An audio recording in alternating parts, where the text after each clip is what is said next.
Hola, buenas tardes. Muchas gracias a todos por conectarse a nuestro webinar Tipos de investigación, etapas, características y diseños.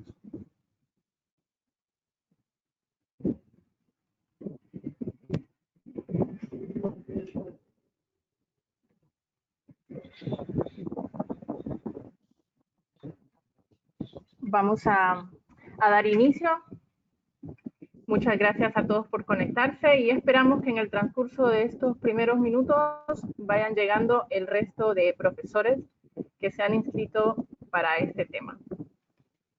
Tema que ha sido organizado por Dirección Académica ICRAI CEUTEC La Ceiba.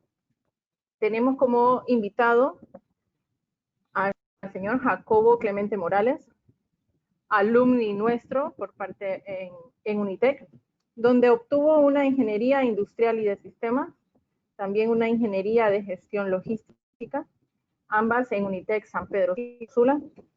También tiene una maestría en dirección de empresas con enfoque de marketing, también de UNITEC San Pedro Sula. Es pasante de su último año del doctorado en Ciencias de la Educación Superior en la Universidad Autónoma de España de Durango, México. Actualmente es Assistant Manager en Kyungshin Lear, corporación que se encuentra en Montgomery, Alabama, donde se manufacturan arneses eléctricos para los autos Kia y Hyundai.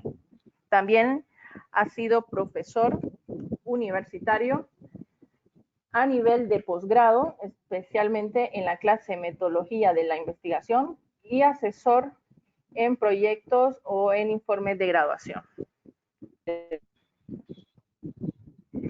Así que con nosotros el ingeniero Jacobo Morales. Muchas gracias por aceptar nuestra invitación a impartir este tema de tipos de investigación, etapas, características y diseño.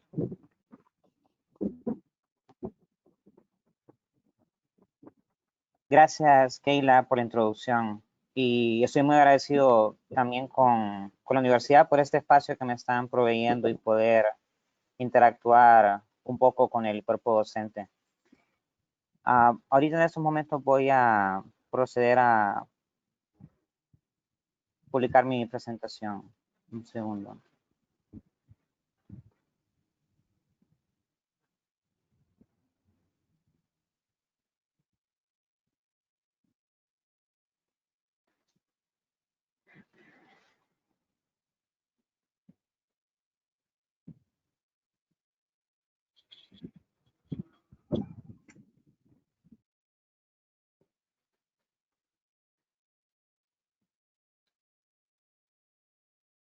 Por mientras se coloca la presentación, recuerden que tienen la opción de chat o la opción de preguntas, donde pueden pues, ir desarrollando sus preguntas, sus dudas o comentarios para el tema, y nosotros estaremos dándole lectura al ingeniero Jacobo para que les responda.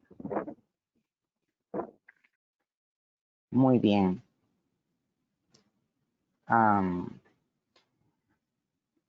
Iniciando sin más preámbulo, tipos de investigación, etapas, características y diseños. Decidí poner los objetivos que vamos a estar viendo en estos cortos minutos. Vamos a describir los principales tipos de investigación por medio de esquemas y procesos. Vamos a comprender etapas y características en los tipos de investigación a través de tesis, proyectos que ya han sido efectuados. Aquí voy a compartir algunos proyectos que hemos tenido tanto en tesis de investigación en posgrado como también en otras clases como metodología de la investigación. Y finalmente idear proyectos de investigación que fomenten soluciones creativas a través de una tendencia global y una acción rutinaria del día a día. Si se fijan, he utilizado tres tipos de verbos a describir, que es el más básico de conocimiento inferior, luego comprender, que ya requiere un poco más de análisis, y luego idear, que ya es crear. Vamos a hablar sobre estos verbos más adelante. El primer tipo de investigación descriptiva. Este tipo de investigación se conoce también como estadística. Su objetivo principal es describir los datos que se obtienen de un fenómeno o la situación en concreto. Como pueden ver el ejemplo, en la pantalla se toma la figura, se observa un lápiz y eso es lo que se transcribe al final, un lápiz. Esa es, en esencia, la investigación descriptiva. Las etapas, definir las características que se desean describir. ¿Por qué es esto importante? Porque el proyecto o la tesis en cuestión, cuando un lector se acerque a ella, pueda que hayan palabras técnicas que desconozca. Entonces es importante que él se familiarice con la tesis. Expresar cómo van a ser realizadas las observaciones.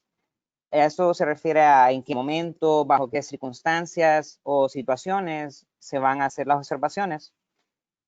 Luego viene la recolección de datos y finalmente el informar los resultados. Si ustedes se fijan, aquí no estamos incluyendo una hipótesis, no estamos incluyendo un marco teórico o sustento teórico, y la razón es porque esta investigación es describir. Entonces, no requiere un sustento teórico para comparar contra el mismo o una hipótesis tampoco, porque tampoco estamos comprobando algo, sino que es describir.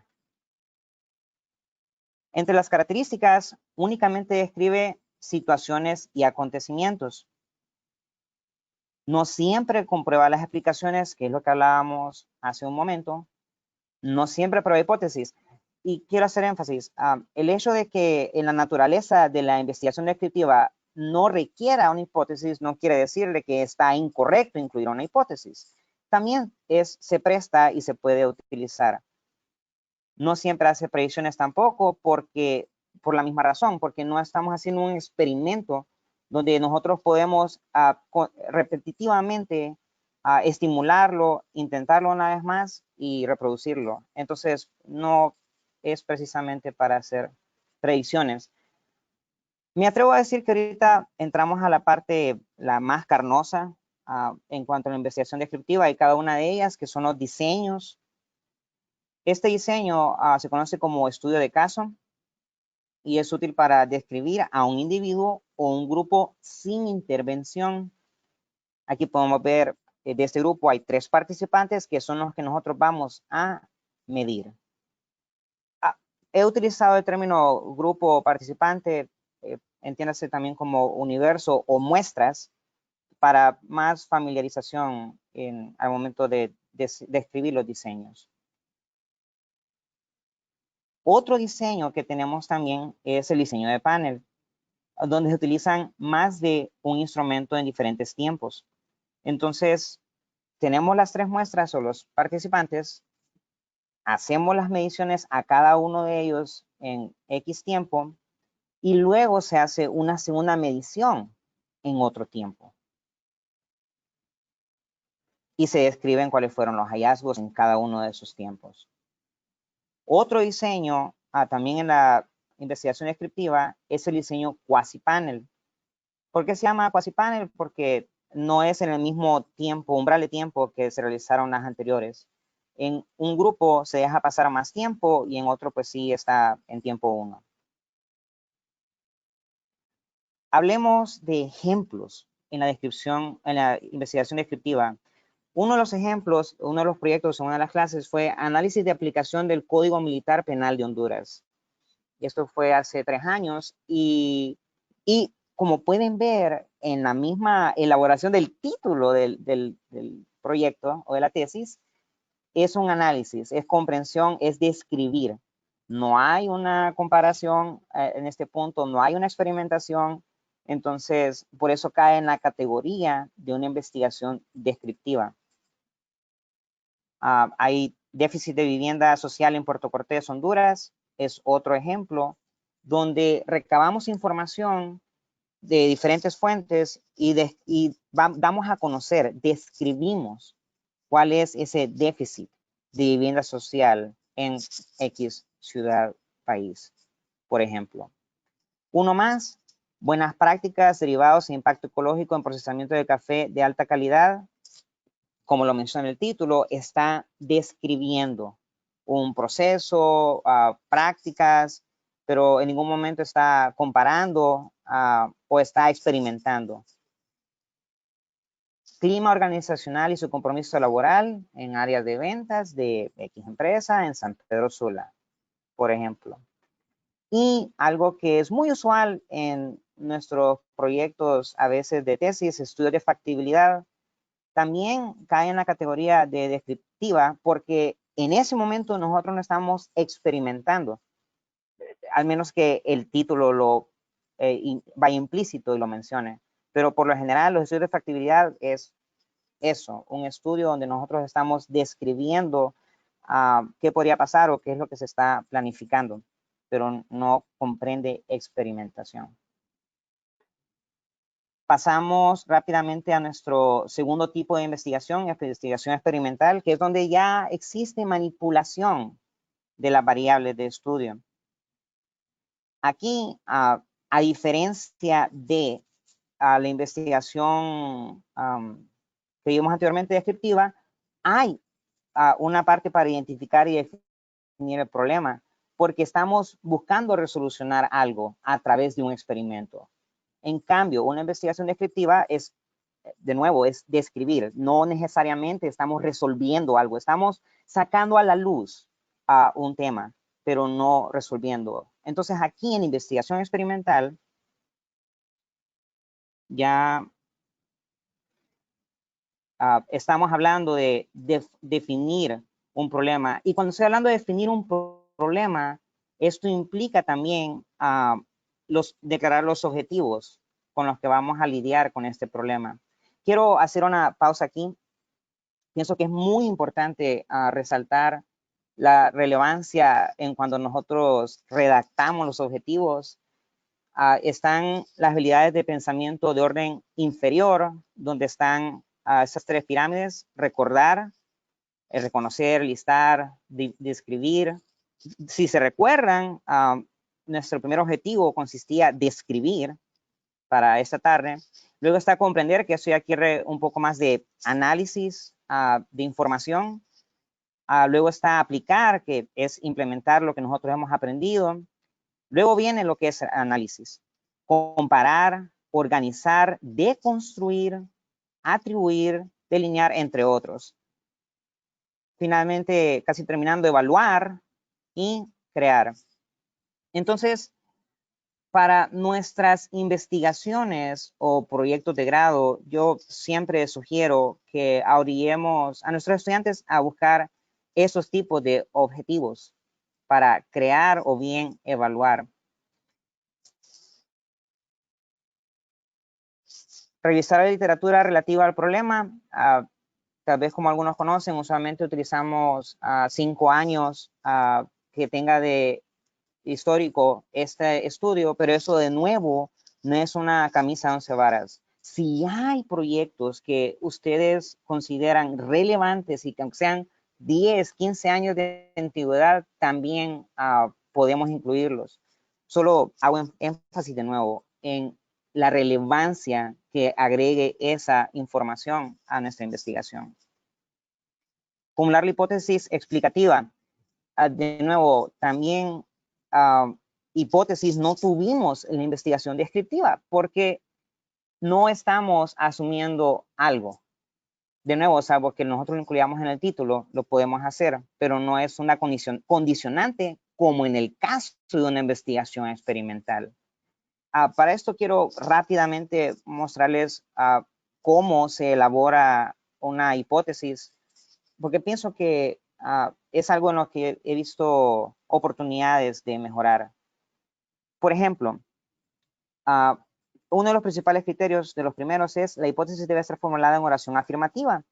O sea, no empieza con verbos y tampoco con preguntas.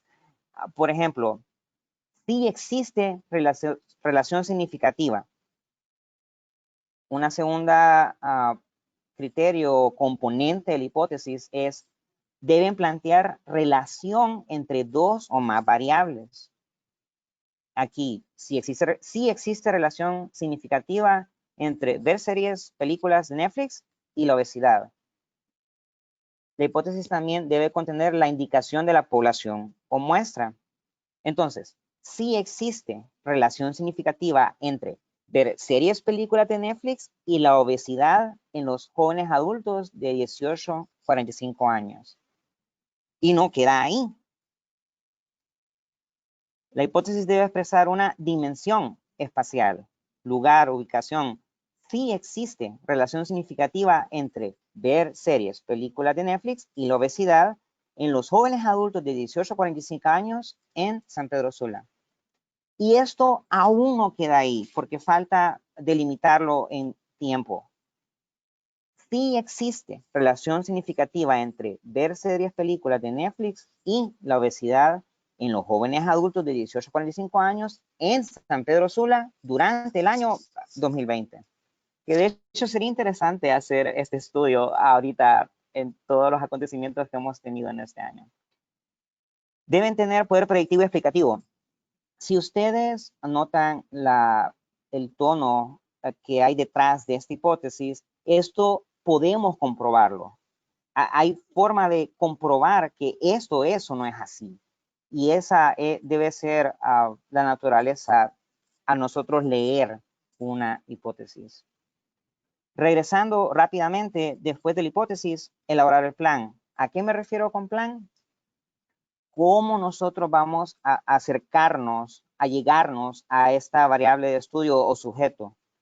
¿En qué momento, bajo qué circunstancias que estén en esa situación precisa que vamos a tomar los datos? Realizar el experimento una vez que nosotros ya hemos definido cómo, cuándo lo vamos a hacer. Organizar los resultados estadísticamente. Analizar e interpretar los resultados. Pasando a las características, la principal característica de una investigación experimental es que requiere manipulación rigurosa de variables o factores experimentales. Utiliza sistemas aleatorios para la selección de las muestras y emplea grupos de control, que para definirlo lo vamos a ver en la parte de los esquemas. Y tiene la desventaja de ser artificial. Claro, entiéndase desventaja de ser artificial cuando deseásemos hacer una investigación que no queremos manipular. Entonces ahí se considera una desventaja.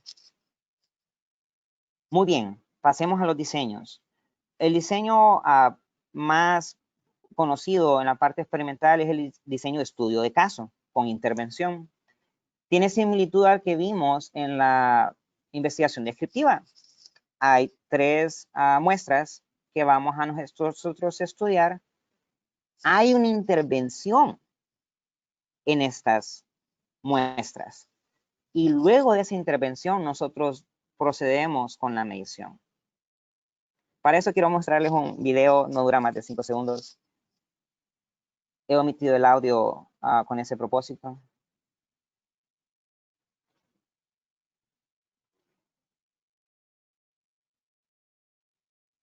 Aquí es una dramatización del señor Watson y Sherlock Holmes, donde están queriendo estudiar el enojo. Entonces, ellos están estimulando el enojo en esta persona.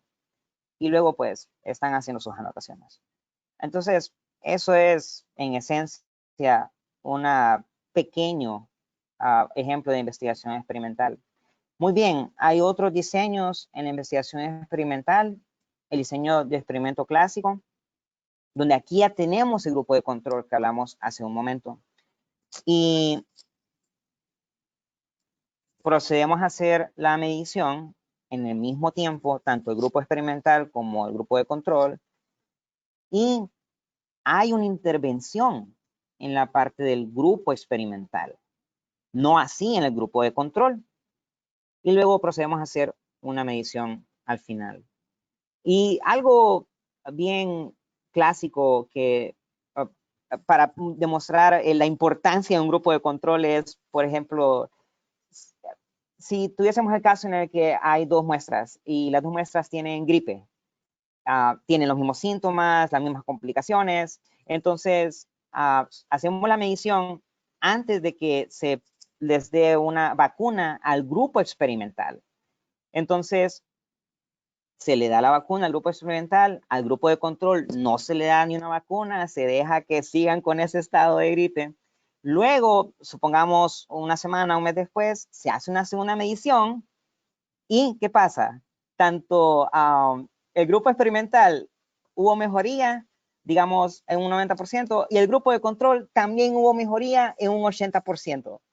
Entonces, realmente podemos decir que es efectiva o necesaria esta pastilla, medicina.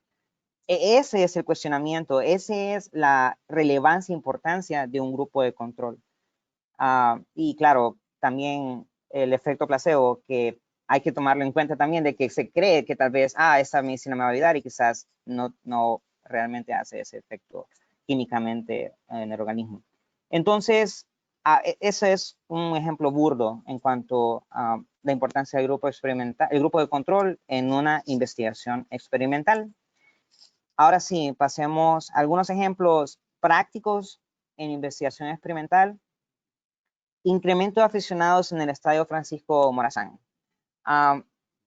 Muy bien, se tiene datos estadísticos. En 2014 hay un declive, entonces viene la investigación experimental el siguiente año, 2015, y nosotros venimos y aplicamos ciertas prácticas, ciertas conductas o sugerencias implementadas en el estadio para incentivar que hayan más asistencia de aficionados, y luego se toma otra medición para ver si realmente estas implementaciones que hicimos fueron efectivas o no. Eso es la investigación experimental en este ejemplo. Rebaja de gastos y reducción de espacios por cremación de cadáveres en Honduras. Lo mismo, como estuvimos viendo en los esquemas. Tenemos los dos grupos y hacemos, o esta muestra, y hacemos esa experimentación. Si realmente esto representa reducción de espacios, si esto representa también reducción de gastos. Ampliación en la cobertura de voluntariado para dar clases extracurriculares a niños en riesgo social. Esto fue en un banco. Entonces, de la misma manera, ¿qué incentivos se les dieron a los empleados de esa institución y cuál fue el resultado de estas personas hacia ese incentivo? Si realmente se incrementó el voluntariado o realmente disminuyó o etcétera. A eso nos referimos. Investigación cuasi experimental. Estamos en nuestro tercer tipo de investigación. Las mismas que la investigación experimental, pero reconociendo el investigador las limitaciones de validez interna y externas propias de este tipo de investigación. ¿Por qué? Porque este tipo cuasi experimental, por lo general, tiene que ver cuando lo hacemos a la intemperie, con el medio ambiente, y hay agentes externos que nosotros no podemos controlar o manipular. Características apropiadas en situaciones naturales en que no se pueden controlar todas las variables de importancia. Y, por supuesto, esto hace que no se satisfaga todas las exigencias que nosotros tenemos en la investigación porque no podemos controlar estas variables. Un ejemplo, diseñar plan de manejo ambiental para preservar la microcuenca de agua en Laguna Verde. Sí, es cierto, el plan per se no tiene nada que ver con las situaciones naturales, pero el objeto de estudio tiene que ver con la Laguna Verde en sí. Entonces, por eso es que esto lo hemos categorizado como una investigación cuasi experimental. Pasando rápidamente a nuestro siguiente tipo de investigación, ex post facto. Las etapas son, bueno, dicho sea de paso, la investigación ex post facto tiene que ver con que se efectúa esa investigación después de que esta ha sucedido. Un ejemplo clásico, burdo, si se puede decir así, es cuando alguien pues ha fallecido y no conocemos las causas, cómo pasó. Entonces es algo que nosotros estamos haciendo post-mortem, ya después de que ha sucedido. Definir las variables causa y efecto que se desean estudiar. y determinar los procedimientos a seguir. Si se fijan, este es una común denominador en las demás investigaciones que hemos visto, donde nosotros definimos, el investigador viene y define cómo va a acercarse a este objeto que vamos a estudiar o sujeto que vamos a estudiar. Se recolectan los datos y se procede a analizar e interpretar los resultados. Usualmente, no es una norma, pero usualmente las investigaciones ex post facto suelen ser en su mayoría cualitativas. Es cultura general. Algunas características del ex post facto sucede a partir de un efecto observado y se indaga por su causa en el pasado, lo que hablábamos anteriormente. Útiles situaciones en las que no se pueden experimentar, no podemos matar a alguien para hacer ese experimento, por ejemplo. Entonces, por eso es que se hace después. No se puede experimentar. Y otra característica, no es muy seguro para establecer relaciones causales. Y para esto, quiero mostrar un corto video también, siempre de Sherlock Holmes y nuestro querido Watson.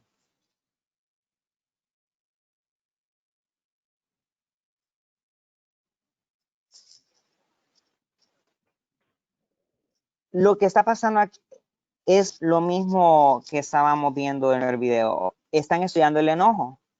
Entonces, ellos, los investigadores, pues no vieron qué fue lo que provocó el enojo en el sujeto de estudio.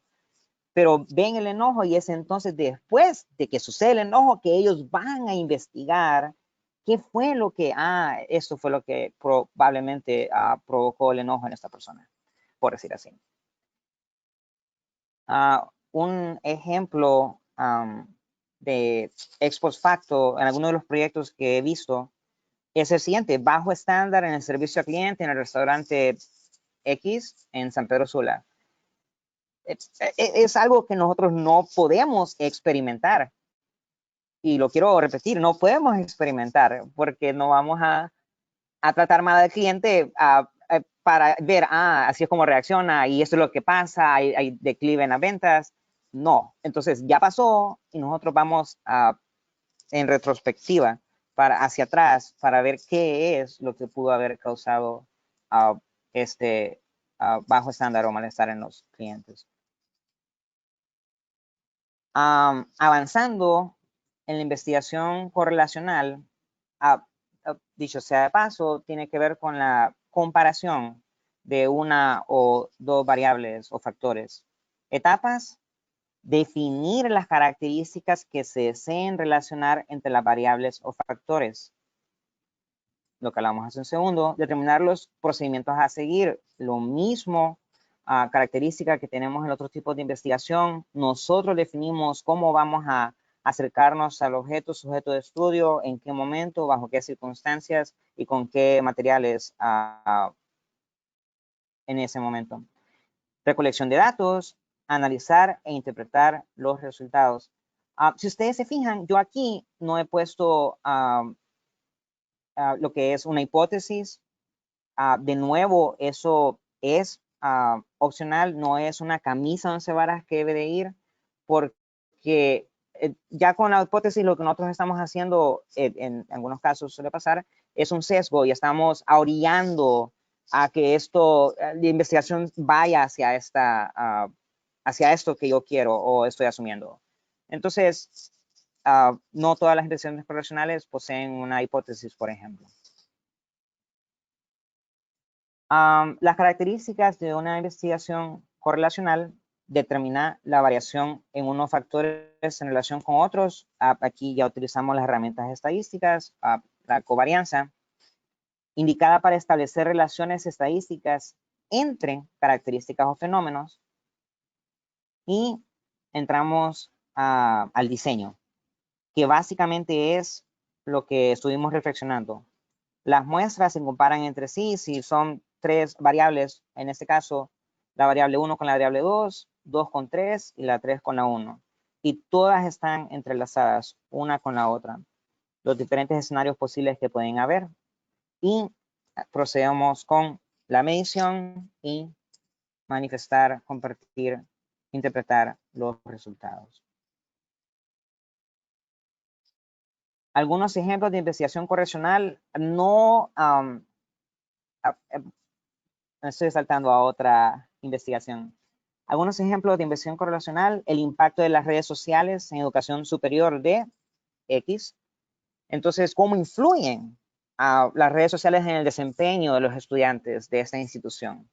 Por ejemplo, están relacionando dos variables. Impacto del cambio de jornada de trabajo en los asociados de la empresa X. Este fue un proyecto bien interesante. Específicamente consistía en, esta empresa tiene consorcios a nivel centroamericano y estos consorcios pues tienen horarios de lunes a viernes, mientras que el consorcio que está en Honduras trabajaba lunes a sábados. Entonces implicaba eso, cómo a los KPIs, los indicadores de desempeño eran afectados, bajaban o subían, relacionado con el cambio de horario que pudieran haber en la empresa. Fue algo que al final se cristalizó, se llevó a cabo. Impacto del RCE, responsabilidad social empresarial, en situación financiera de las empresas en Honduras. De nuevo, ¿cómo afecta en los KPIs, por ejemplo, esa imagen o esa inversión en el RSE? Y quiero compartir un material audiovisual, para eso sí quiero que lo disfruten, voy a colocar audio. Y es algo que utilizaba para debatir, meditar con mis estudiantes y tiene que ver con el corazón de la investigación. Los tipos que estamos desmenuzando y el sinfín de posibilidades que nuestros estudiantes tienen para poder crear e indagar. Así que espero lo disfruten.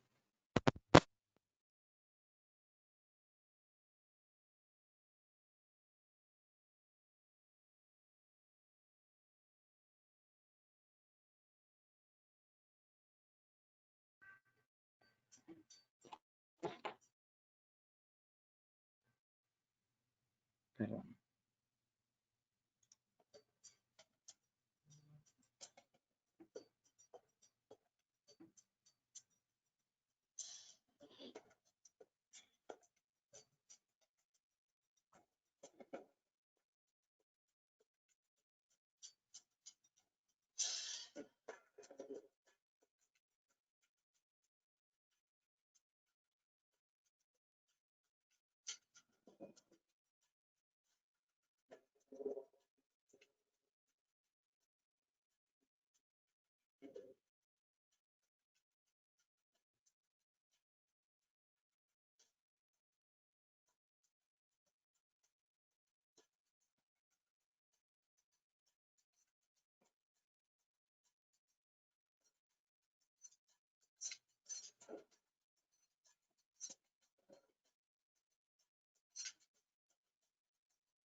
que acabamos de ver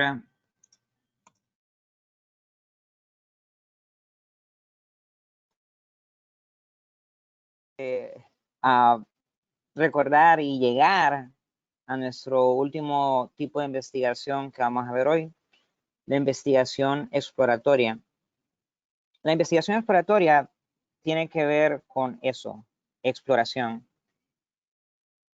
Por lo general son variables, investigaciones que son poco conocidas, que son poco estudiadas y por eso requieren más indagación o exploración. Etapas, definir las variables que se deseen explorar y la relevancia que representa dicha investigación. ¿Por qué la relevancia que representa la investigación? Es parte de la justificación. Cómo esto impacta socialmente una comunidad, qué efectos colaterales tiene este tipo de investigación. Y eso sirve como plataforma para otras investigaciones a que se ramifiquen a raíz de esta. Determinar los procedimientos a seguir, cómo vamos a hacer esta exploración, con qué instrumentos de medición, recolección de datos y analizar e interpretar los resultados. Las características de la investigación exploratoria constituye una primera aproximación al problema, de lo que estábamos hablando. Son poco conocidas o hay poca literatura relacionada con esta investigación. Es una mirada superficial usualmente, por lo mismo, porque no se conoce sobre el tema. Permite flexibilidad metodológica y eso se refiere a lo mismo. Puede ser longitudinal, puede ser para establecer predicciones. Por ejemplo, cada 10 años tener una crisis financiera, entre otros. Puede seguir el rumbo trazado o abrir nuevas líneas investigativas, que es lo que mencionábamos anteriormente. Ejemplos, en esta investigación yo no he tenido la oportunidad de encontrarme o estar laborando en una o estar asistiendo en una. Esta investigación la tomé de ejemplo, opinión de los habitantes de la ciudad X sobre el nuevo alcalde Y. Entonces sí, pueden haber investigaciones de las opiniones de habitantes de la misma ciudad, pero con otro alcalde, o bien en otras ciudades, pero esto es algo que específicamente no se ha indagado. Entonces, por eso se convierte o cae en la categoría de una investigación exploratoria.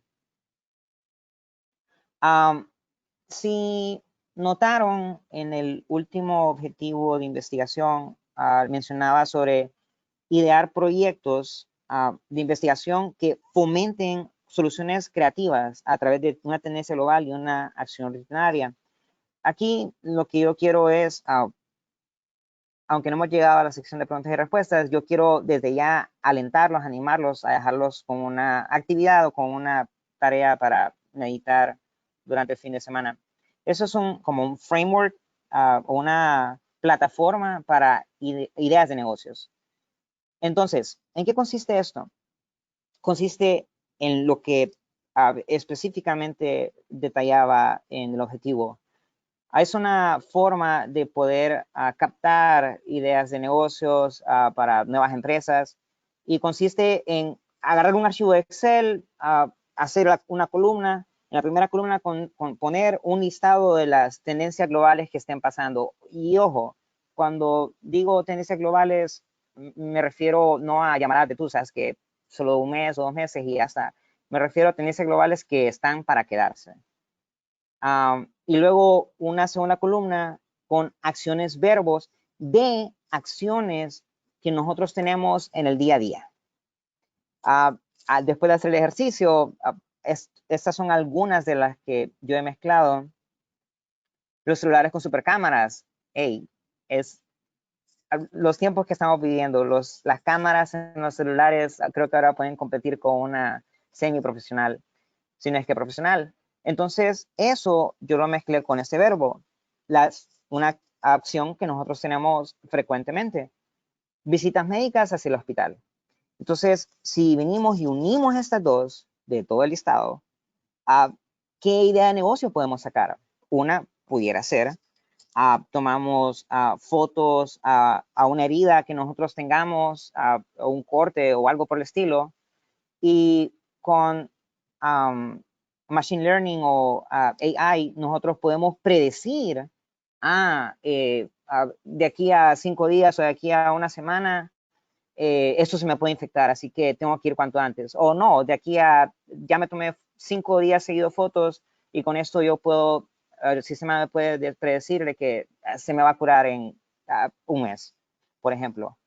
Y eso es un ejemplo de muchas aplicaciones que nosotros pudiéramos sacar de solo esta combinación. Y sería interesante verlo en un proyecto de pregrado, de posgrado, ¿por qué no? Otra tendencia global, la movilidad sin límites, que vivimos ahora, esa facilidad, y una acción verbo, el caminar. Y una idea con la cual yo, bueno, dicho sea de paso, yo no conozco, la idea que mencioné, no conozco una empresa o institución que actualmente haga esto, de a través de fotos predecir a un paciente, mira, en 5 días esto se te va a curar, así que no necesitas venir. No conozco, puede ser una idea de negocio. Ya tienen ustedes una idea de negocio en sus manos. Por favor, si la llevan a cabo, aquí queda grabado, estoy solicitando mínimo el 10% de ganancia de profit. Un segundo proyecto, movilidad sin límites, caminar. Aquí otra idea que se me vino es, ¿qué tal si pudiésemos crear algunos zapatos que, cuya suela pueda adaptarse al terreno que yo estoy caminando? No sé si existe de nuevo, pero sería muy interesante algo así. Un último ejemplo, AI, simulaciones, inteligencia artificial y acción verbo, cargar por las noches mi celular. Esto es algo que todos hacemos todas las noches. Para esto sí ya existe uno de los pocos que yo conozco, programas, y se llama, se lo voy a presentar, se llama DreamLab. DreamLab, como pueden leer acá, ayuda a combatir el cáncer esta noche con DreamLab.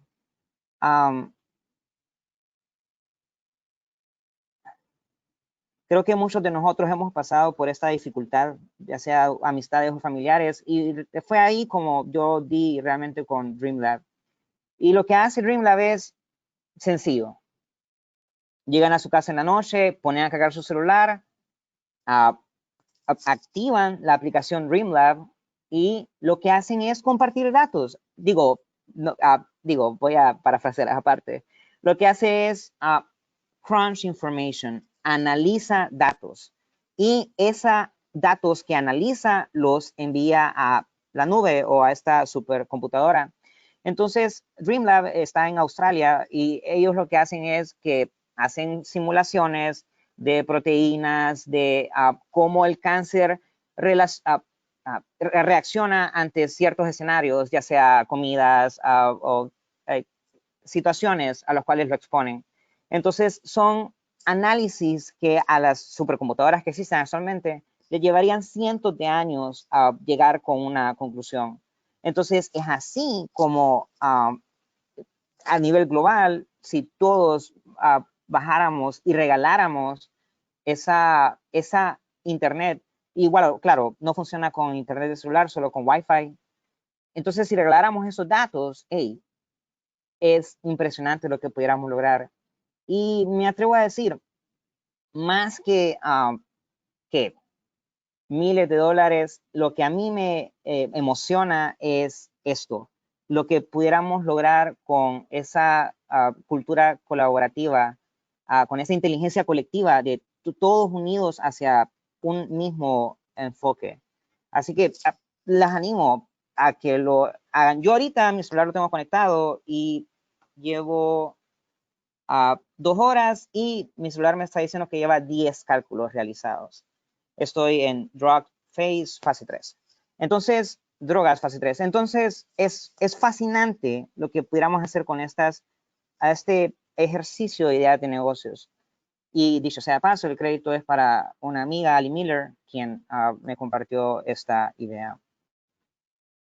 Para concluir,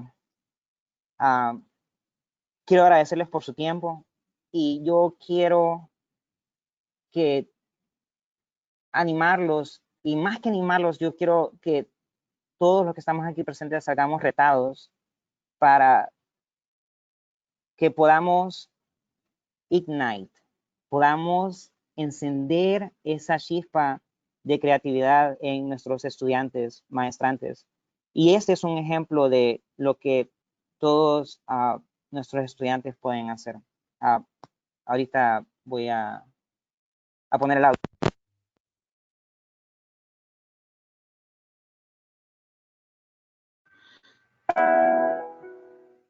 I've seen video content of a child the same age as mine being raped by an American man that was a sex tourist in Cambodia.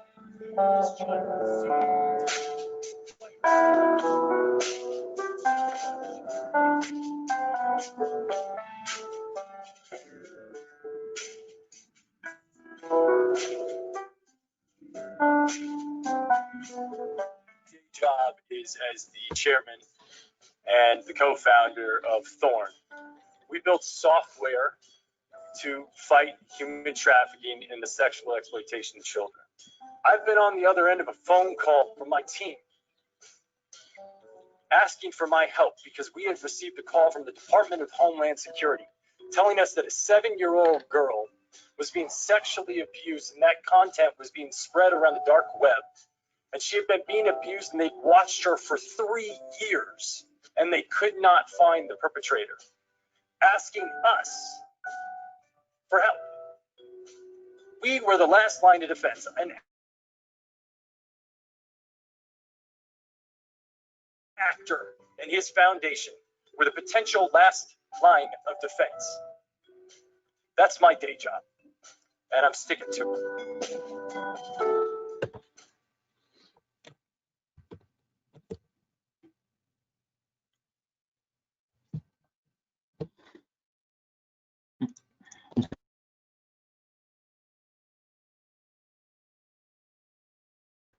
Les agradezco mucho por su atención y el propósito del video, como expliqué anteriormente, es animar a orillar a nuestros estudiantes de que cuando hagamos proyectos sean de impacto social, que cuando hagamos tesis sea tesis, investigaciones que resuelvan problemáticas sociales que están pasando en el contexto donde se desarrolla, donde vive este estudiante.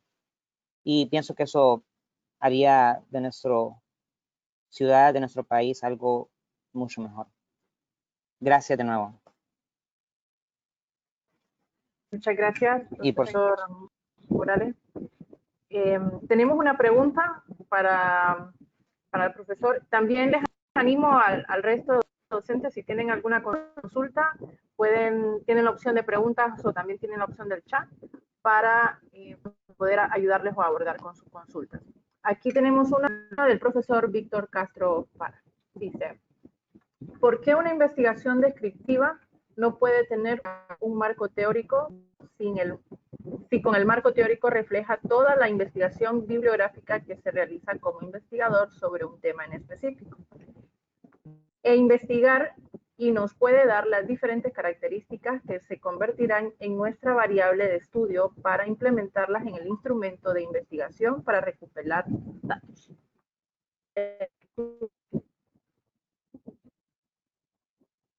Muy bien, voy a poner la cámara para hacerlo más personal. Quiero decir algo y para responder la pregunta de nuestro catedrático Víctor, y es algo muy importante con nuestras salones de clases. Charles Chaplin decía, de las estrellas nacen del choque de los planetas. Entonces, esas diferencias de opinión son muy importantes ser escuchadas e incluso con nuestros estudiantes, no tirarnos la de yo soy el sabelotodo, yo soy el doctorante acá y nadie me va a llevar la contraria. Así que esto es bueno, que sea doble vía, doble comunicación. Entonces, respondiendo, eran dos preguntas en una. primero sobre lo del marco teórico, ¿por qué no puede ser incluida en una descripción, en una investigación descriptiva? No es que no puede ser incluida, sino que ese marco teórico no influye en la realización de esa obtención de información, de esa descripción que yo quiero hacer. Es un caso muy diferente en una investigación experimental, porque las variables de estudio yo las voy a sacar de ese marco teórico. No necesariamente en una investigación descriptiva, porque voy a describir que por lo general es algo que no conocemos, entonces que no ha sido explorado anteriormente. Por eso, si se fijaron, uno de los ejemplos de la investigación descriptiva era sobre el marco legal del Código Penal. Entonces, es probable que algunas personas no tengan esa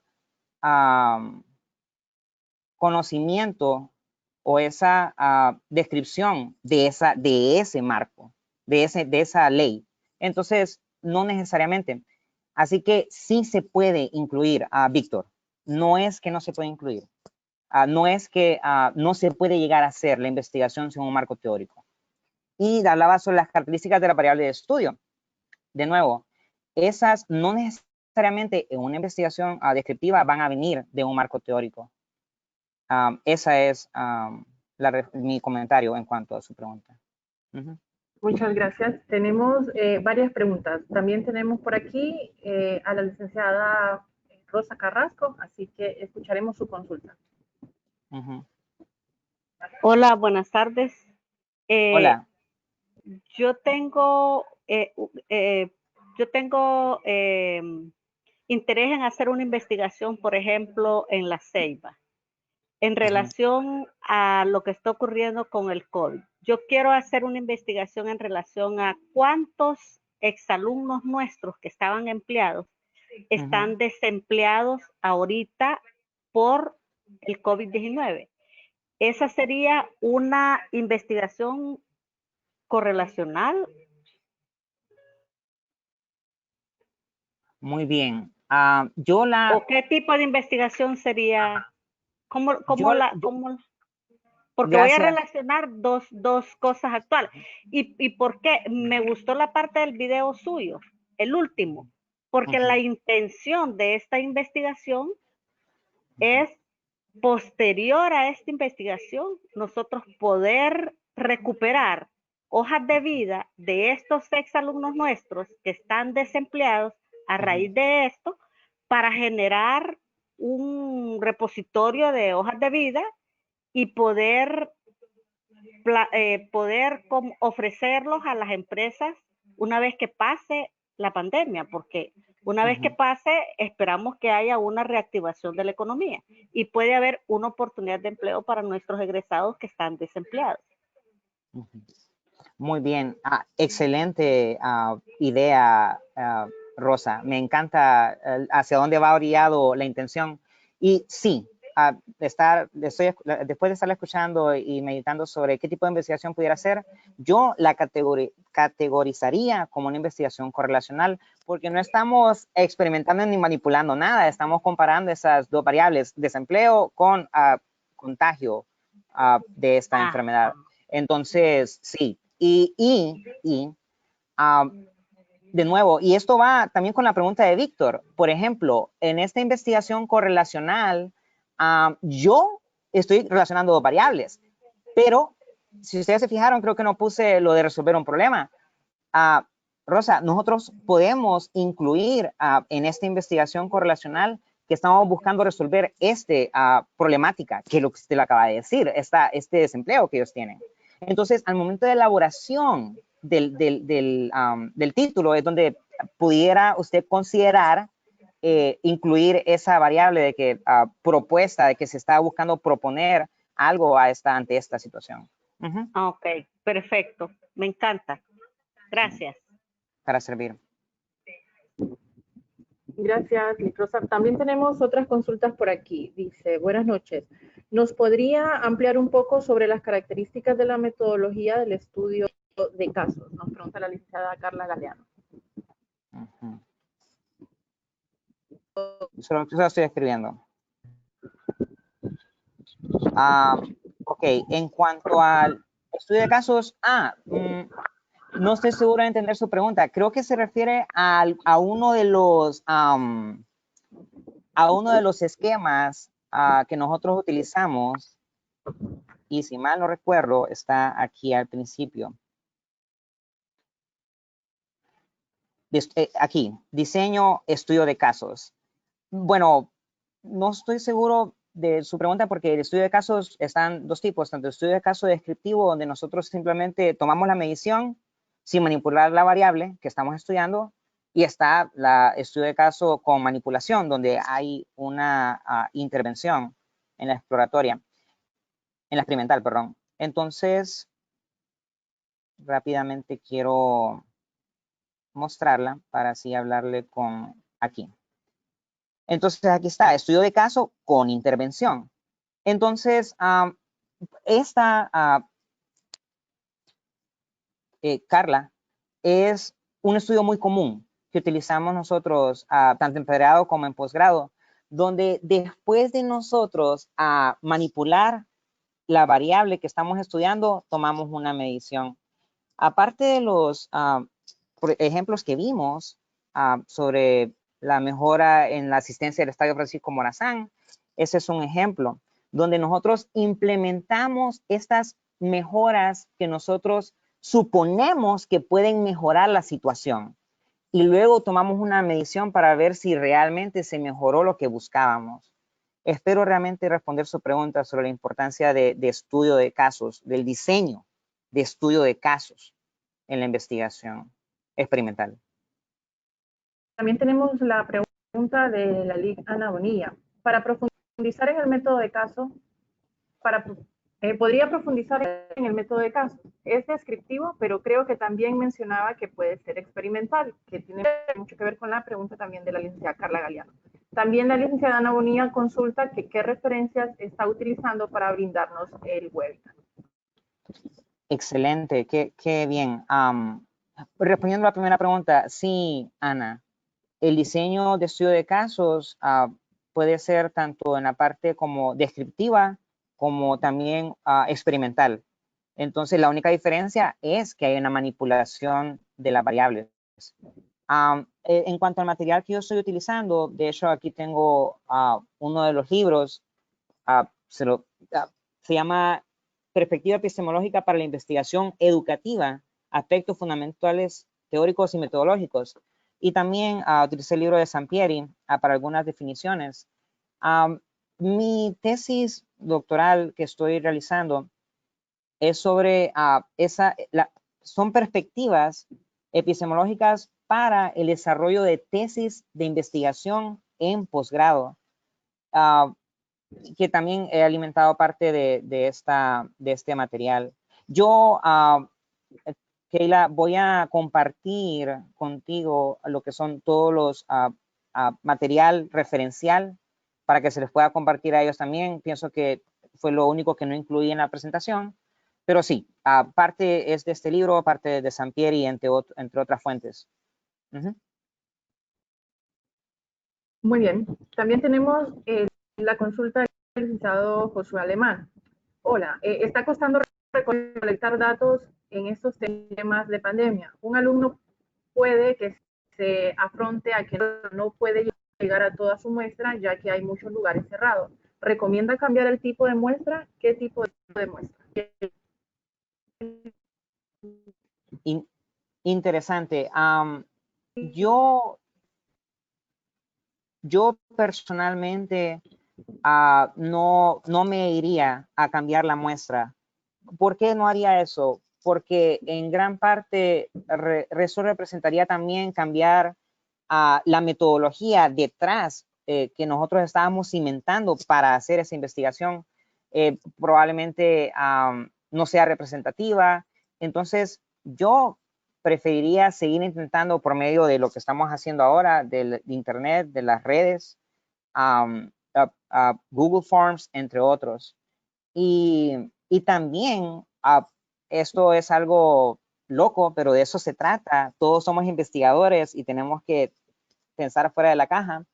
Un incentivo, por ejemplo, puede ser que cada encuesta de que una persona me remita a mí, yo voy a pasarle a esta persona un libro en PDF, un libro que yo haya escrito, un artículo que sea propio de la universidad, etcétera. Algo que yo hice, por ejemplo, fue para un experimento que hice, yo lo que di como incentivo fue un plan de iMusic que me había ganado un concurso.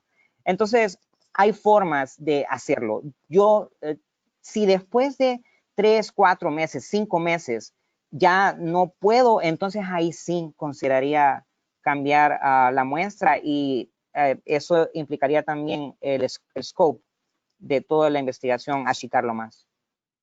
Esa es mi opinión. Muy bien. Tenemos otra consulta al profesor Freddy Vargas. ¿Cómo determinar el tipo de investigación según el tema a indagar? Ok. Ok. ¿Cómo determinar el tipo de investigación según el tema a indagar? Ya cuando yo esté elaborando el cómo voy a aproximarme a ese sujeto o objeto de estudio, ahí es donde yo voy a saber, este tipo de investigación definitivamente que es exploratoria, porque yo voy a manipular esta variable, yo voy a ejercer, a manipular, voy a hacer un cambio para ver cómo resulta después, si hay alguna relación causa-efecto. Entonces ahí me daría cuenta, es explorativa. Y así sucesivamente. Entonces, algo muy importante que deben de saber, el título cambia constantemente. A la semana el título, ustedes miran que cambia, al mes vuelve a cambiar el título. Entonces, no nos basemos mucho en el título en sí, sino en a cómo nos vamos a aproximar nuevamente, cómo nosotros vamos a llegarnos a ese sujeto de estudio. Y de ahí es donde vamos a darnos cuenta qué tipo de investigación sería. Muchas gracias. Tenemos otra consulta también del profesor Josué Alemán. ¿Cómo saber cuál es la población en una investigación en donde la técnica de muestreo es bola de nieve? Ok. Ok, por lo que entiendo, para que todos estamos en la misma página, lo que describe nuestro profesor Josué es de que como está el universo es una bola de nieve que está incrementando constantemente, ¿cómo voy a sustraer yo muestras de este universo que está incrementando por el efecto bola de nieve? En ese caso, Josué, yo sugeriría una aproximación al sujeto de estudio tipo quasi-panel. Si se recuerdan, el tipo quasi-panel era donde después tenemos el universo o el universo y después vienen las muestras y la medición es en diferente tiempo. Entonces, es la naturaleza, en este caso, Josué, de su sujeto de estudio. Pues sujeto porque es, sujeto porque es una persona o un grupo de personas. Entonces serían en 2 tiempos, Josué. Y eso es lo que nosotros compararíamos, el tiempo 1 con el tiempo 2, cómo fue esa evolución, qué cambios hubieron representativos, qué características y por qué sufrió ese cambio del tiempo 1 a tiempo 2. Entonces, no vamos a intentar detener esa bola de nieve. Al contrario, vamos a acercarnos a él en su naturaleza y el tipo de investigación es el que cambiaría en quasi-panel. Esa sería mi aproximación. Tenemos de la licenciada Carla Galeano, que fue la que nos consultó sobre las características de la metodología del estudio de casos. Entonces ella hace la aclaración sobre lo que es la naturaleza de los métodos de recolección de datos en el tipo descriptivo. Muy bien. El tipo descriptivo no tiene camisa de 11 varas de que solo puede ser cualitativo, solo puede ser cuantitativo, suele ser cuantitativo. Y la recopilación de datos no necesariamente también tiene que ser en encuestas, que solo encuestas, no. uno de los métodos para poder recopilar información carnosos, al menos para mí, es las entrevistas. Y miren, no hay con las oportunidades que tenemos ahora, no hay limitantes para uno conseguir una entrevista. Yo personalmente, mi proyecto, estoy trabajándolo en Honduras y tengo amistades que están grabando estas entrevistas. No, es que no es ni una entrevista, es una conversación que para efectos de la investigación lo ponemos como entrevista, pero son conversaciones casuales, donde de esa conversación es donde uno puede sacar bastante información relevante para esta investigación. Entonces, encuestas, entrevistas, y estas encuestas ya estamos pasando de la parte físico a virtual. Entonces, de hecho, la colección de los datos es mucho más fácil de forma virtual en Google Forms. Y el hecho de que una de las fuentes de información que nosotros hagamos para recopilar los datos sea entrevistas, tampoco eso quiere decir de que a fuerza va a ser cualitativa. Hay información que nosotros podemos sacar cuantitativa de una entrevista, de un párrafo, de una conversación. Entonces, esas son las dos principales mentes usadas. Creo que era Carla. Y sí. Muy bien. Tenemos también al profesor David Silva. Nos comenta, con respecto a los estudios de factibilidad, ¿por qué se considera descriptivas? Si debe de partir de la hipótesis de que el negocio es factible, lo cual debo comprobar con la investigación. Ajá, muy bien. Él lo dijo al final, la palabra clave. Perdón, faltaba algo más, Keila. No, hasta ahí llegaba. Ok, él lo dijo en la palabra clave al final, comprobación. Entonces, la palabra que yo utilicé en esa parte es de que la mayoría suele ser de factibilidad en descriptivo, investigación descriptiva, pero como él dijo ahorita, va a comprobar, va a experimentar, entonces ahí sí pasa lo que él dijo, de hipótesis, de que vamos a resolver un problema y cae en la categoría de investigación experimental, donde tomamos una medición después de que se hizo esa comprobación que nosotros estamos hablando. Entonces, si lo ven, no quiero que lo miren como una, esto está en piedra. No, no está bueno o malo. Si nosotros trabajáramos bajo esta filosofía, no lograríamos este experimento que hizo Ashton Kutcher, por ejemplo. Hay que, bueno, es una sugerencia nada más, considerar de que es flexible el hecho de que cada uno de los tipos de investigación que podemos conjugarlos unos con ellos. Si me han escuchado, he dicho de que una investigación no necesariamente va a ser siempre cuantitativa, puede ser cualitativa también, y lo mismo con lo que él acababa de decir, David. Entonces, de nuevo, el estudio de factibilidad no necesariamente siempre va a ser descriptivo. Puede caer en la categoría de investigación experimental, como él dijo, cuando estamos comprobando.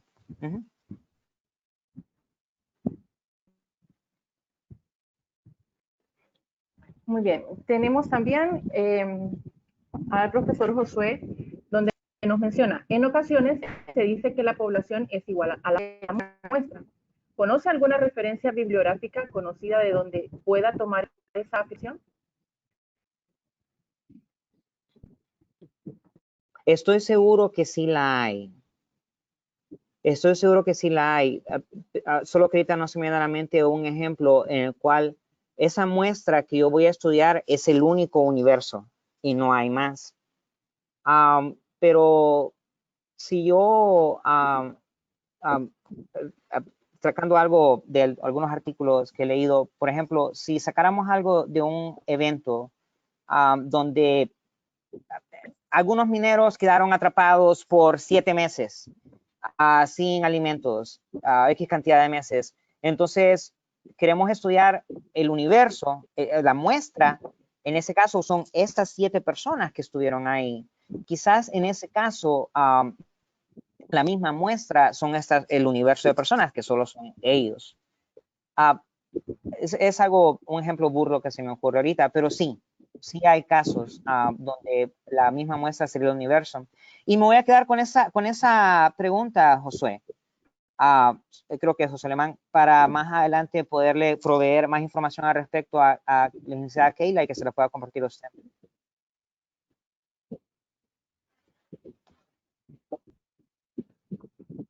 Muy bien, gracias. Tenemos también una consulta del profesor Ricardo Segura.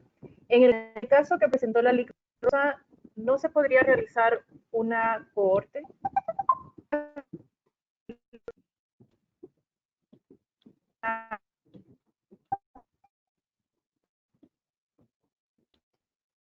Keila, no logré escuchar la pregunta.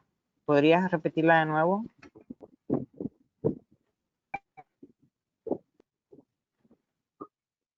Sí. Claro. En el caso que presentó la Liga Rosa, ¿no se podría realizar una cohorte?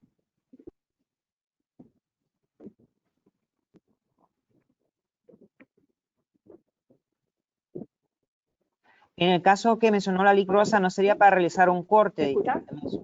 Ahora sí te escucho, ajá.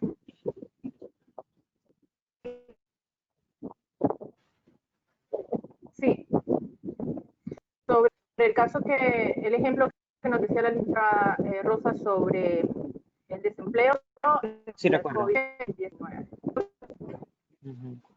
Ok.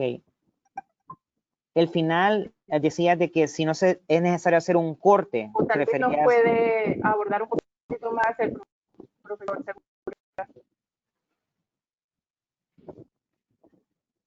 Sería Sí, tan solamente amable. eso nos indica. Puede ser entonces que el profesor Ricardo nos dé más tiempo para o mayor detalle. Mientras tanto, si nos puede ir especificando un poco más el profesor Ricardo Segura sobre el tema, podemos pasar a otros, si te parece, para ir abordando otros temas. Tenemos varias preguntas. Ok, adelante.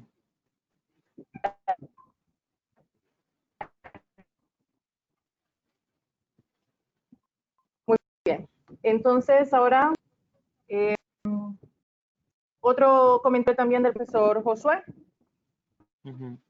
es, en Latinoamérica es muy conocido Sampieri, pero en otros países europeos y asiáticos no. ¿Con alguna referencia diferente a Sampieri? ¿Cuál?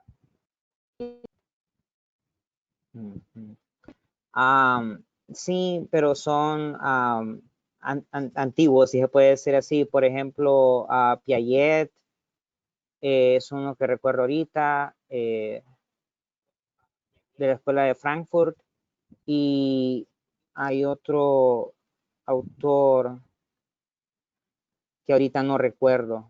Pero gracias por la pregunta. Yo no he indagado al otro lado del globo.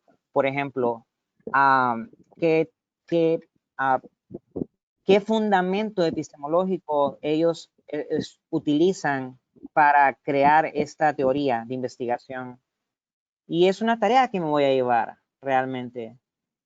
Y si me lo permite, también yo la voy a compartir luego con Keila. Fue Josué, ¿verdad, Keila?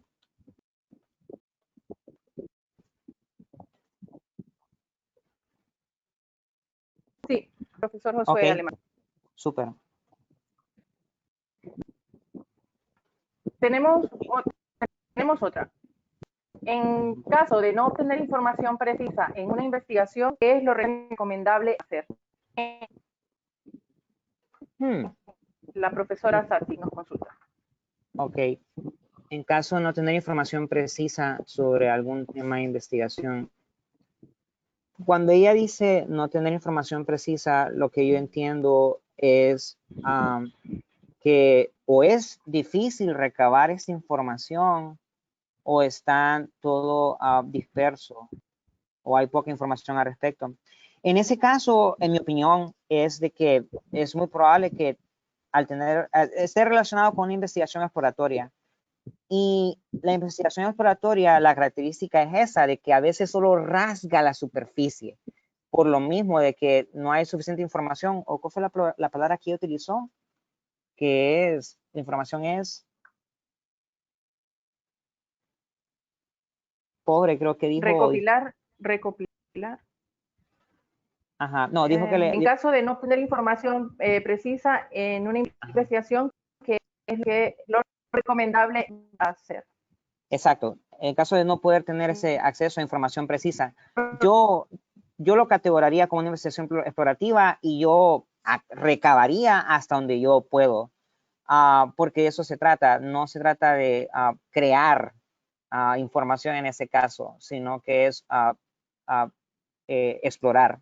Entonces, no está mal, eso no es algo malo, simplemente es que el tipo de investigación se presta a que sea superficial y caería en esa categoría.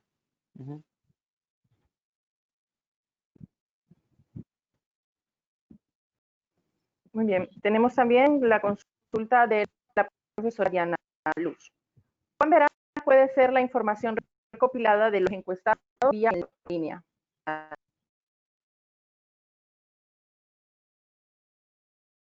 ¿Serías tan amable de repetir, por favor? Sí. ¿Cuán veraz puede ser la información recopilada de los encuestados vía en línea? Gracias. Esta es una pregunta muy importante y relevante.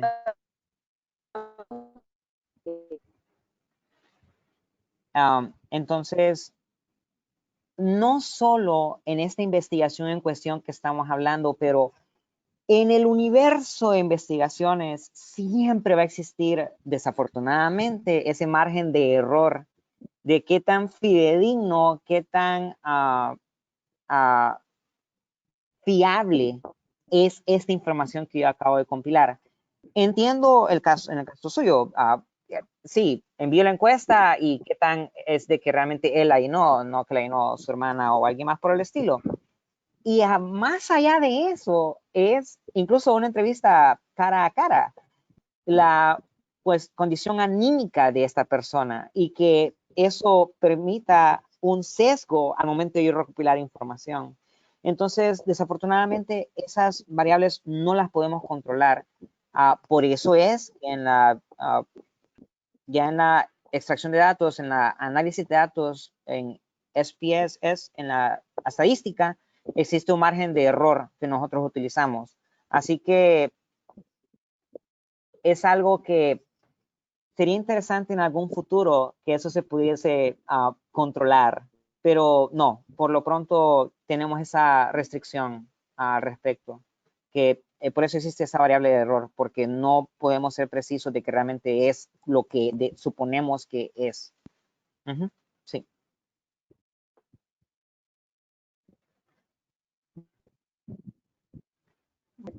Tenemos la consulta del profesor Víctor, que fue nuestra primera consulta.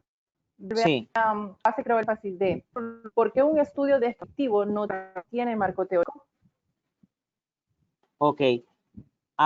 Sí, recuerdo la pregunta.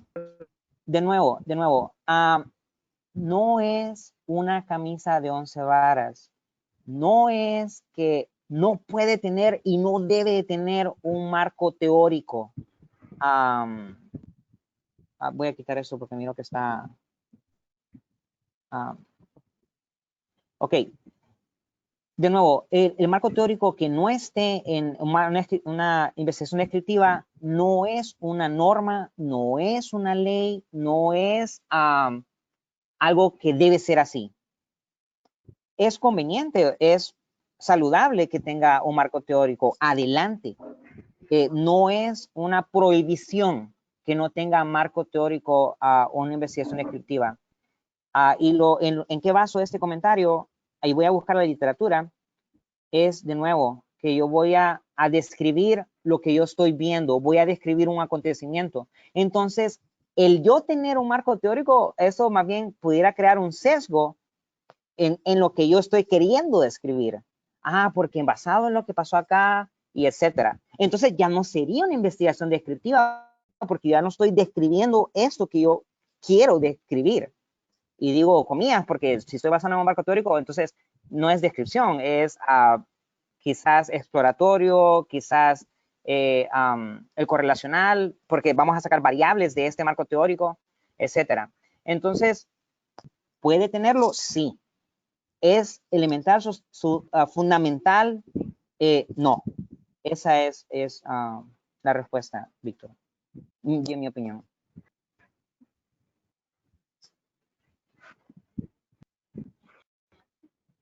Muy bien. Tenemos también a la profesora Marta Ortiz que nos menciona un detalle acerca de lo que mencionó en la relación al título, que cambia a cada momento. Esta es la razón que se toma en cuenta para que el título se disponga hasta el final de la redacción del informe de investigación.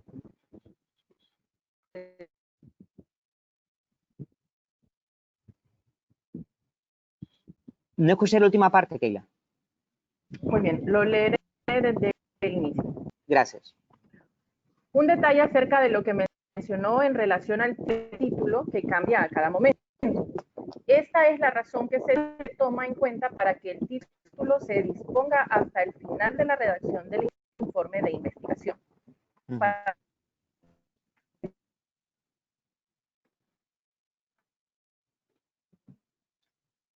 Repetiré la pregunta.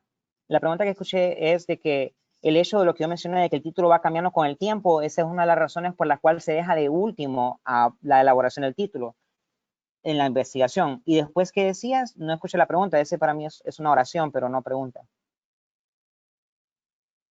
Esta es la razón que se toma en cuenta para que el título se disponga hasta el final de la redacción del informe de investigación.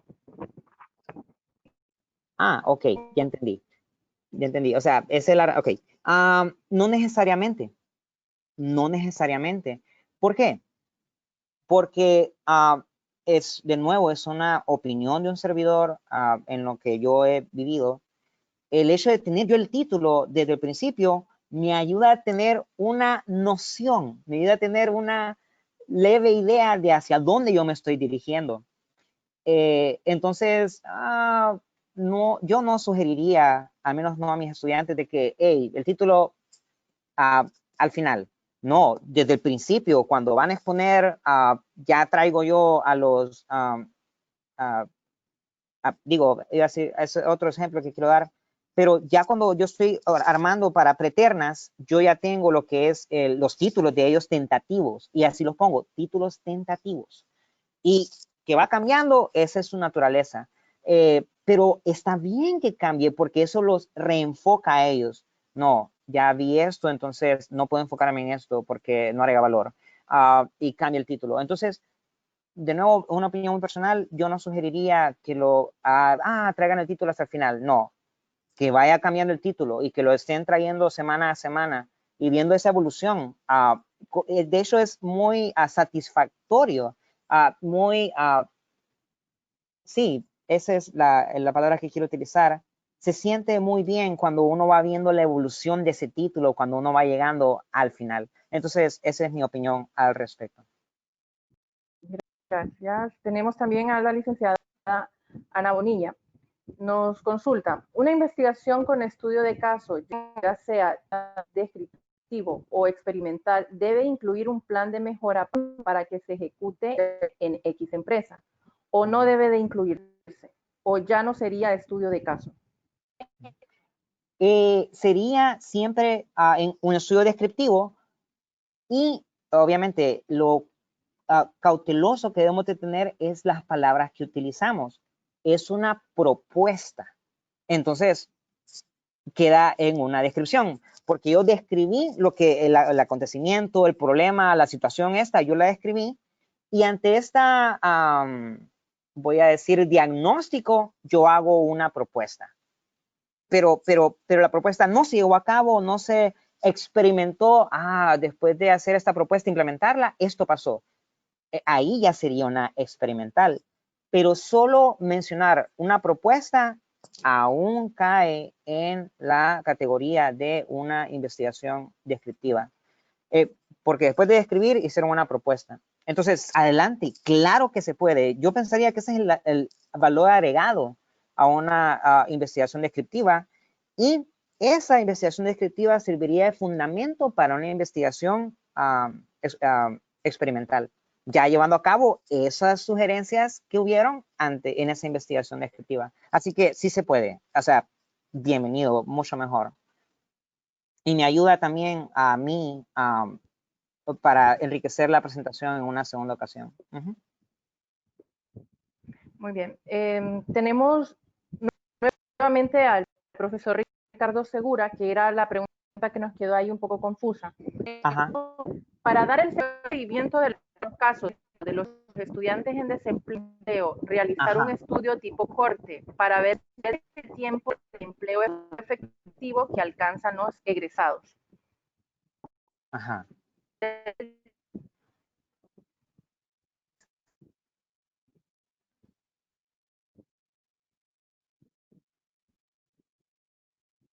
Keila, ¿qué pasaría si me escribes la pregunta aquí por los comentarios?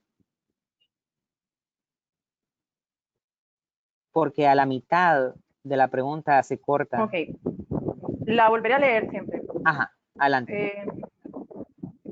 Para dar el seguimiento de los casos de los estudiantes en desempleo, realizar un estudio tipo corte para ver el tiempo de empleo efectivo que alcanzan los egresados. Ok.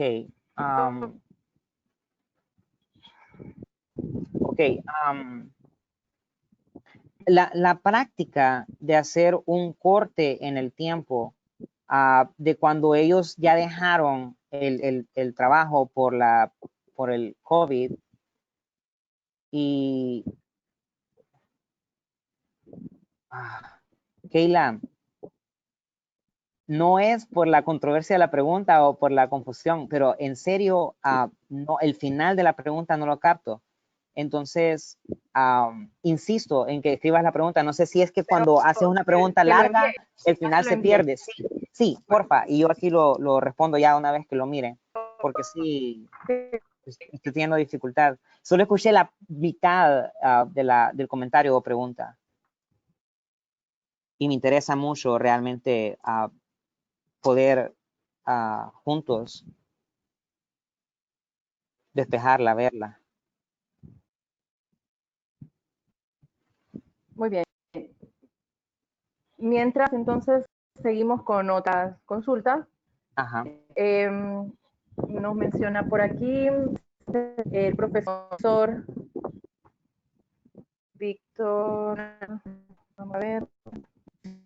Te escucho, ya te comento.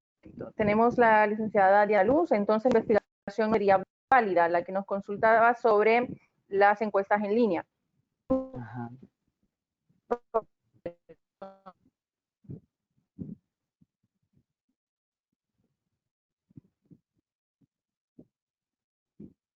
¿Me escuchas? No, solo escuché encuestas en línea. Sobre las encuestas en línea. Ajá.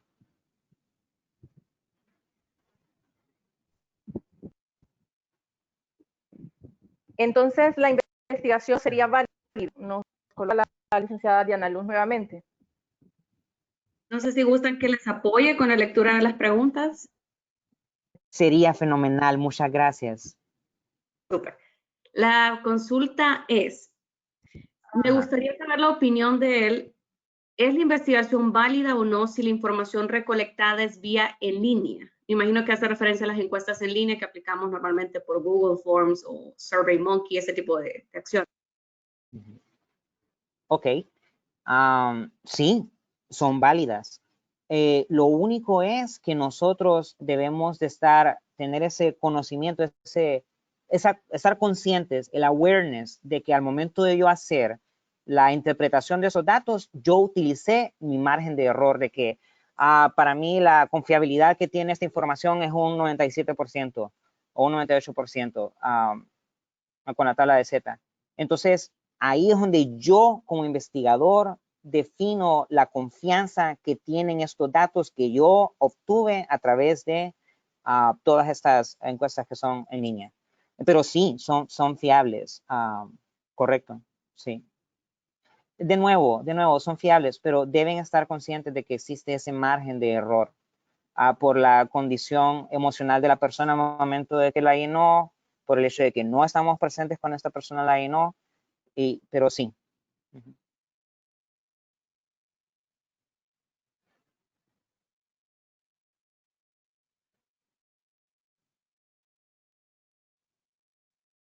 Muy bien, no sé si alguien más tiene alguna consulta más, que tenga dudas o comentarios acerca de lo que hemos visto el día de hoy. Pero aquí hay algunos comentarios que nos dicen, cuando alguien comienza a hacer una investigación tiene que conocer sobre el tema que investiga. Me imagino que es un comentario. ¿Puedo agregar un comentario antes de los siguientes comentarios? Claro que Me sí. encantaría elaborar sobre eso. Uno, bueno, primero hay una pregunta pendiente de Ricardo Segura, me encantaría escucharla si de casualidad usted tiene acceso.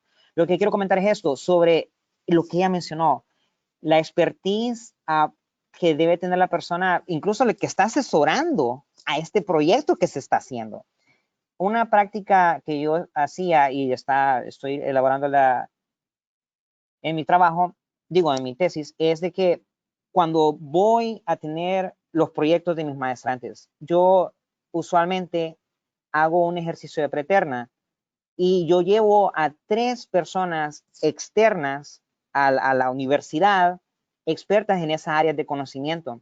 Lo busco en LinkedIn, le escribo, hey, mucho gusto, mi nombre es Jacobo, soy catedrático de aquí y mire tu perfil, me interesa invitarte a que formes parte de una preterna para enriquecer los proyectos de mis estudiantes. Algo tan sencillo y se sorprenderían de todas las puertas que se abren cuando uno simplemente toca. Y no puedo expresar lo gratificante que se siente tener a alguien que hace ese puente de los libros a la aplicación, a la realidad, en esas áreas de conocimiento que no todos tenemos expertise en el aula, aún teniendo 21 personas. Entonces, ver el proyecto, cómo estaba al principio y al fin, después de estos comentarios de expertos, es abismal. Entonces, ese es un tip para todos. Es una de las mejores prácticas que he tenido en el salón de clases. Eso. Gracias. Scarlett, si podemos, tenemos unas consultas del profesor Víctor. Hace un momento él tenía la mano levantada y tal vez si le activamos el micrófono comprenderíamos mejor su aportación al tema. De hecho, de él son los últimos comentarios. Si gusta, le puedo habilitar el micrófono al licenciado Víctor. Él nos dice por los comentarios, cuando es un evento nuevo, es obvio que no habrá una teoría. Y por eso siempre el primer estudio que se hace es descriptivo. Ok. Entiendo que es pregunta. Yo personalmente lo categoraría como una investigación exploratoria por la primera parte que mencionó, de que es algo donde no se conoce mucho, donde no hay teoría, donde no hay sustento teórico, o lo que hay es súper poco. Entonces, sería desde la perspectiva de un servidor, por las características de este caso, sería una investigación exploratoria realmente.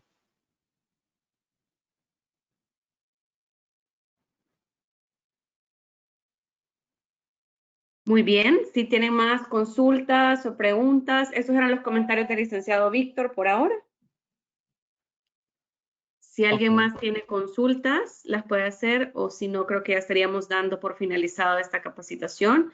De mucho provecho, que hemos estado pues técnicamente casi 2 horas. Agradecemos mucho su participación. Espero que haya sido de su agrado. Y cualquier consulta o duda pueden contactarnos a través de nuestro correo de biblioteca o a través de la licenciada Keila, que ya tienen el contacto de ella. Y pues no restaría más que agradecerle a nuestro invitado principal, que muchísimas gracias por tomarse el tiempo, por estar con nosotros, por compartir de toda su experiencia, que sin duda ha sido de mucho provecho. Y muchas gracias por su apoyo a la comunidad universitaria de CEUTEC. Ha sido un privilegio. Gracias por la invitación. Feliz noche.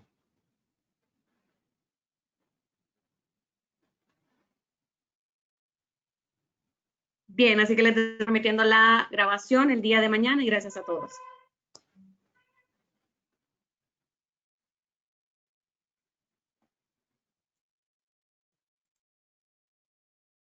Nos dicen gracias a través del chat, gracias a ustedes.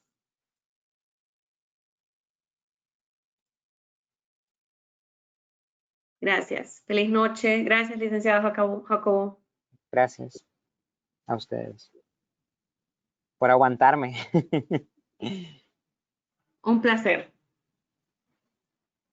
Esperamos verlos mañana también. en una verdad inventada. Así es, cordialmente invitados. Ya este evento está siendo publicado en nuestras redes sociales del CRAI y también ha sido pues compartido a través de todos nuestros chats y correos electrónicos. Gracias a todos.